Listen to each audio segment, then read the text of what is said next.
قومی اسمبلی کے جو عام انتخابات ہیں وہ گزشتہ مردم شماری کی بنیاد پہ کیے جائیں گے. گزشتہ مردم شماری جو ہے وہ 2017 کے سینسز کیونکہ پرووینل ہوئے تھے اور اب نئے سینسز شروع ہو گئے ہیں، تو یہ سوال جو ہے یہ اس حد تک درست ہے کہ یہ موجودہ سینسز اگر کنفرم ہو جاتے ہیں، ان کے ریزلٹس آ جاتے ہیں، تو پھر حلقہ بندیاں اور انتخابات انہی کے تحت ہونے چاہیے. بہت شکریہ.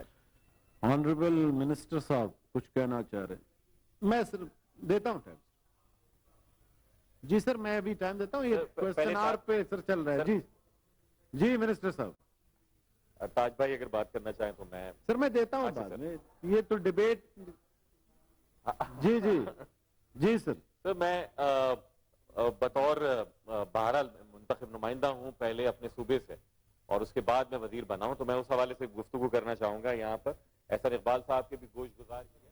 وزیر بحری امور وزیر قانون اس وقت جو ہے سینٹ کے اجلاس سے خطاب کر رہے تھے اور ان کی جانب سے بھی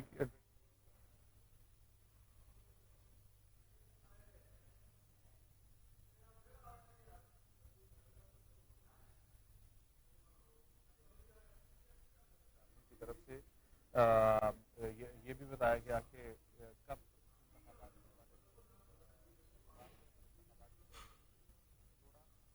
مردم شماری جو پاکستان میں اس وقت جاری ہے